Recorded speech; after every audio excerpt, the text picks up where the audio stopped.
Hey guys, Craig Setzer with you here, and I know the first thing everybody might be thinking is, well, what's he talking about the hurricane season for? What's going on out there? First off, everybody take a deep breath. No need to get excited here. It's the second half of the hurricane season. And honestly, I would have done this sooner, except there was just nothing to talk about out there. So I figured now is the time. Now's the time we can start talking about some stuff, see what's going on out there. I've got a little bit of a setup here that I will show you what we will be watching as we go forward here. Let me bring up my graphics, and most of this stuff here is stuff that you can follow on the internet at home. So let's get started talking about it. I'm not going to make this a huge long video. I hate long meteorological videos talking about this and that. We're going to kind of get down to the nitty gritty here, talk about what you need to know. And then if you want to stick around after we cover the meteorology, we'll talk about what we should be doing now. I think it's always important to talk about what we should be doing now in hurricane season. And I'll give you a little hint.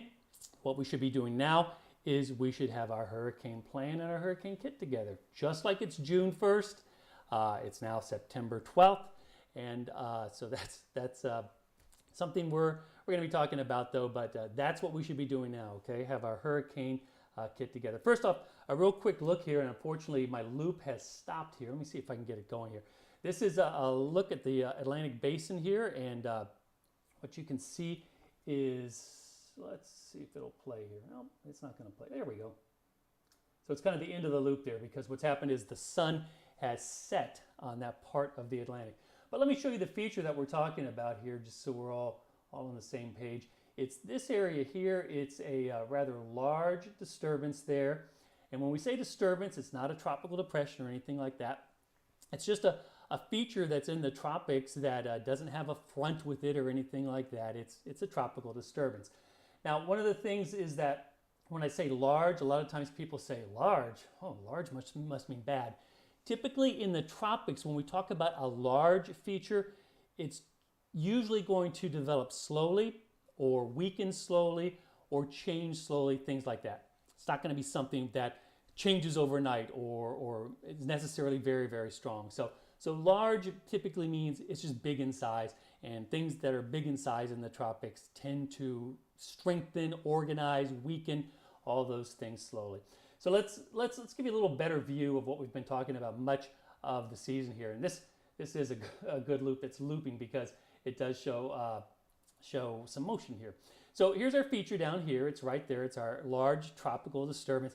And you'll see all around it here are these oranges and reddish colors. This is dry air. And this has really been kind of plaguing, to our advantage, plaguing the tropics because it's really kept a lot of development inhibited. Usually dry air inhibits development. Sometimes it can even promote weakening, and that's been going on. The other thing that we've seen here are these things here. We talk about them as breaking waves because they look like waves kind of crashing over, and they spin upper level energy into the tropics. And these features are disruptive because they bring wind shear and they also inhibit development. Now, this one wave that's coming along here, it's going to pass on to the north there, so it's not going to be an issue.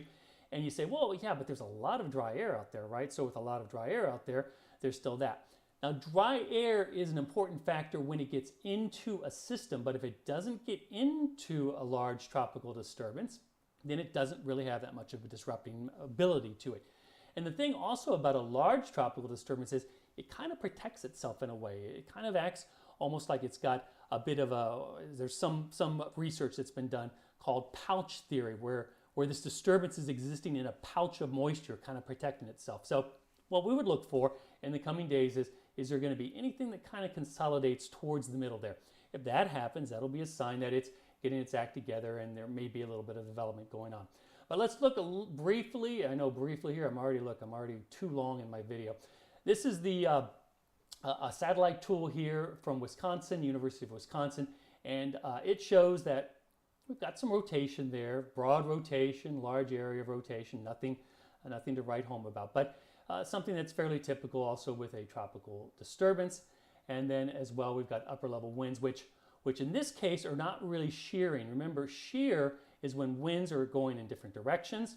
That's disruptive to a tropical system, or when in one layer of the atmosphere they're very strong and another layer of the atmosphere they may be going in the same direction, but they're very weak. So that's also disruptive in the atmosphere.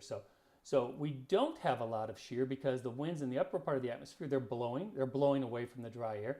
And winds as well in the lower part of the atmosphere, they are also blowing kind of with the disturbance there, and they're blowing along with the dry air. So for the moment, it doesn't look like, unless the disturbance speeds up, it's really getting a lot of dry air. Here's the wind shear analysis. All of these yellows and greens there, that are areas of low shear, and there's our disturbance right there that is moving towards areas of low shear. So that we would think of as a favorable possibility, indication for development.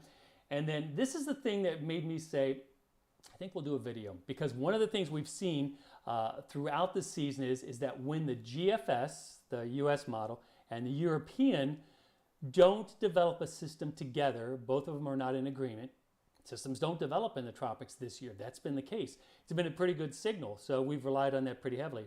When it's in both of the models, then we have a little more confidence that maybe something will develop. This is the GFS this afternoon, and you'll see that there are these lines going to the west, and those lines indicate potential development of our little disturbance out here moving to the west. That's the 7-day time frame there.